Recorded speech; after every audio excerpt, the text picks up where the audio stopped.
Howdo, it's Bezpoo! Today we're just going to be looking at our new fantasy range, or some of it anyway. We have a few more buildings that we're just working on going to add to the set. One of them is really big and quite cool, but we'll get to that one later on. For now we're going to be looking at the Cemetary set. Now this is a modular design. Obviously it's like some kind of ruin, and you get the etched parts that you can paint up there, and it's constructed of 3.2mm MDF, and the walls are two pieces of 3.2, so it's etched either side. And all I've done with these is put lots of PVA on the top, a couple of coats of PVA on the top, and it's sort of hidden the joint quite well. I used clamps on them while they were drying, and it's quite simple to do. The paint job again is really quick.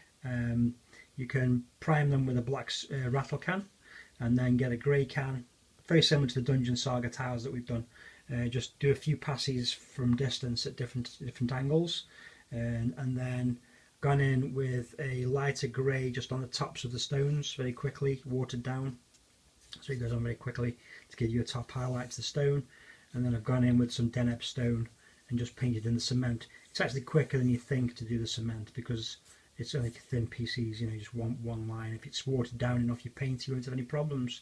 Then I've got a little bit of a dry brush with some greens, like Katachan green, and I've added some Agrax Earthshade wash here and there in the recesses to give it a bit of weathering.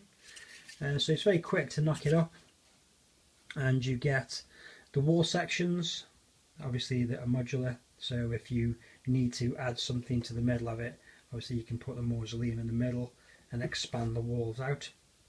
The gates are in two parts to help you with storage, and they're hinged, so they open and close as they should do. The gates are quite intricate, quite like those. We just rusted them up with some weathering powders and a few washes.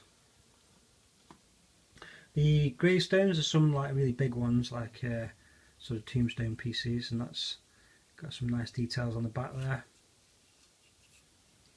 And then you get a few of these, and then there's one, two, three. I think there's 4 gravestones on here. What I'm showing you, but I think I've definitely added. I think there's at least 3 or 4 more of this style in the kit now. I've made some more room on the sprues and added some more, and they've got some funny names on the gravestones. So it says, "Here lies Butt Cheeks Angerson," that one. And then on this one you've got Forkbeard the Great, and there's a few others. Sometimes you just get RIP. And on the kit that on the production one that you'll get, there's also some etching on this one now, since I've painted this one. So there you go, that's the Cemetary. There's for scale, you've got a GW Lord of the Rings, that is, Undead, and that's a D&D figure. So the gates are quite substantial and quite impressive looking, and the walls are quite high in places. He's doing a little boogie down the wall there, so you can get some good cover saves around the sides. The smallest pieces, height wise, there you go, he's standing on that piece there, so if you're standing behind it, you're still getting cover from them. And it's a modular, so like I say, you can move the gravestones around, expand your walls out, and you can put in something like the mausoleum if you wanted to. So we'll look at the mausoleum now. Okay, so this is the 28mm Fantasy Mausoleum. It's got a lot of detail on the exterior, and as you'll see in a second, it's also got a detailed interior, which is one of the things that I wanted to achieve. The doors aren't movable on this one, but the roof does come off. There's some kind of A-frames in there, which also aids you with building the kit. When you're building it, there's no tabs anywhere that are visible, so when you're building this kit, all you do is you put this piece flat, you glue the edge, push this piece up to it, drop the A-frame in, and just put some clamps on it. And after a while, your super glue is dry, and away you go. I've done some metallic coppers on this, and then I did the GW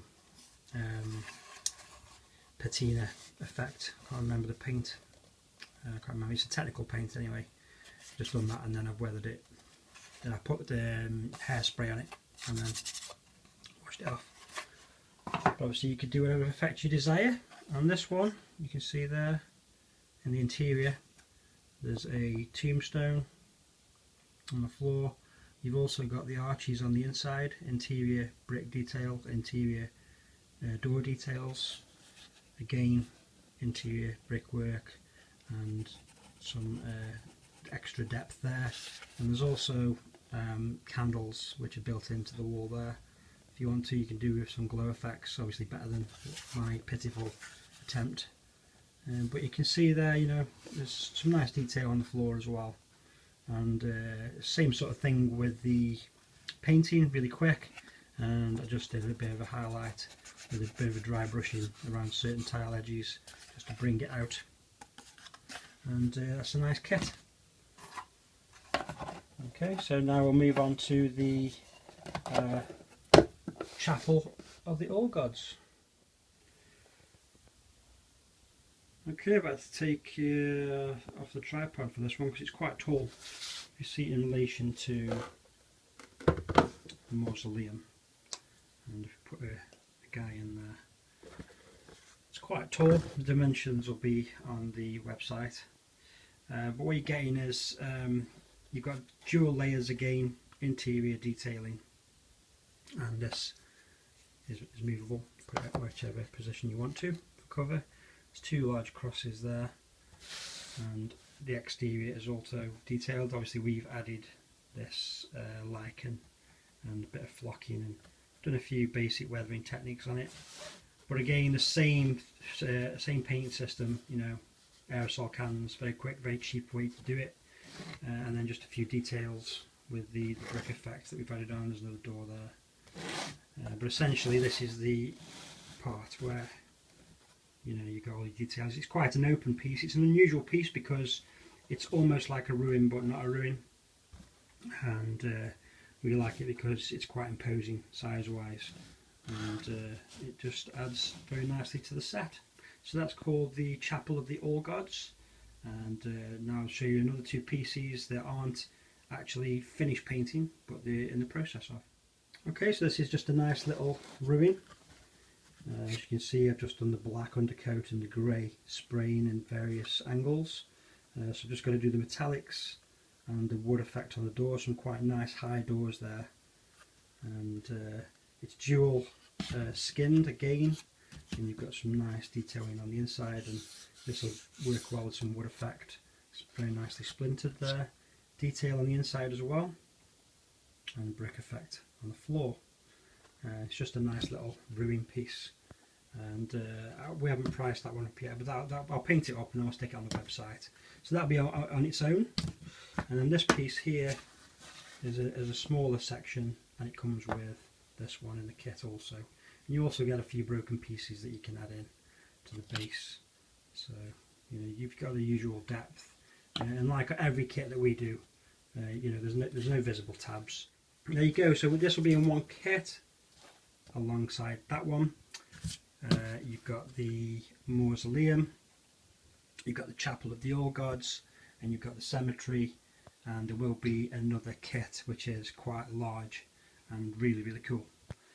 But that's in the middle of CAD, should be another week or so. So that's it. For prices, check out the website www.darkops.co.uk. I hope you like them, and thanks for watching.